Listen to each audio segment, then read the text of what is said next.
भाई, इतना दुर्भाग्य है कि यहाँ पर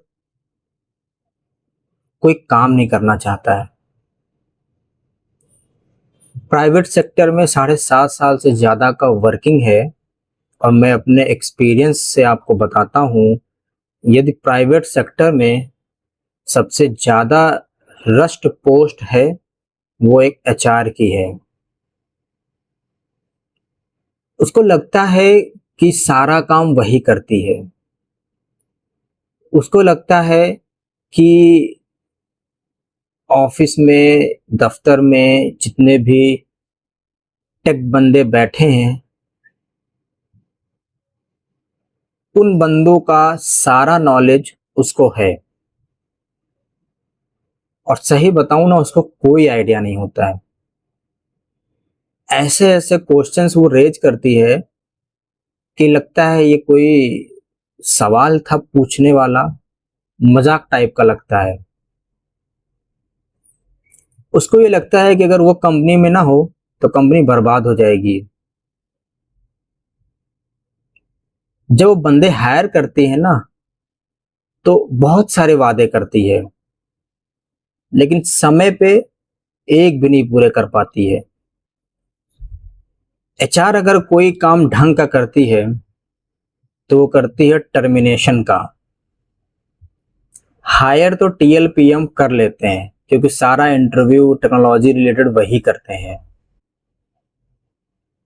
एचआर का काम सिर्फ ह्यूमन को परेशान करने के लिए, जैसे सैलरी कैसे कट की जाए, कौन से तरीके से उसकी सैलरी काटी जाए। जब भी बढ़ाने की बात आती है तो जवाब आएगा कि मुझे आगे बात करनी पड़ेगी, ऊपर बात करनी पड़ेगी।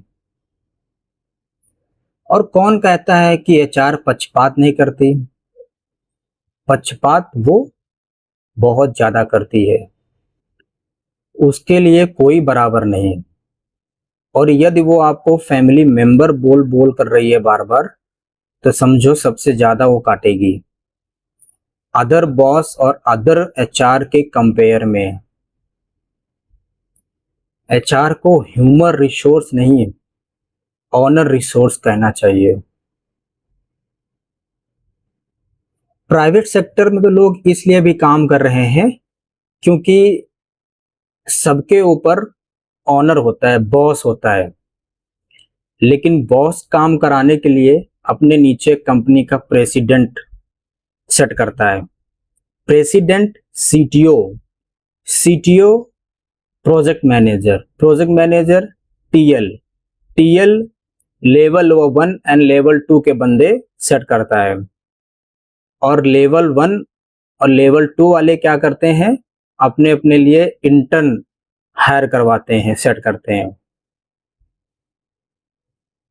और इसी क्रम से वो अपने ऊपर वालों को काम का अपडेट देने के लिए, जवाब देने के लिए होते हैं। और इसी तरह से काम का वर्कफ्लो चलता है। अब रही बात एचआर। एचआर क्या करती है? एचआर के लिए होता है फ्लोर मैनेजर या फिर एचआर इंटर्न, एचआर फ्रेशर, जो मेन हेड एचआर है, जो सीनियर है, वो सारी रिस्पॉन्सिबिलिटी या कोई स्टेप ले उसके लिए। और सबसे दुर्भाग्य बात है कि इन सब के स्टेप्स और फ्लो होने के बावजूद भी मैनेजमेंट में इतनी सारी कमियां होती हैं कि कोई भी कंपनी की पॉलिसी, कंपनी के मैनेजमेंट से खुश नहीं रहता है। गवर्नमेंट सेक्टर में भी बहुत सारे लोग लापरवाही कर रहे हैं। आए दिन तरह तरह की घटनाएं आ रही हैं सामने। सूरत में बच्चे ट्यूशन पढ़ रहे थे, कोचिंग क्लास में आग लगी। अभी कल लखनऊ में लगी। नाव पलट गई। पिछले साल गर्मियों में फ्लाइट में आग लगी।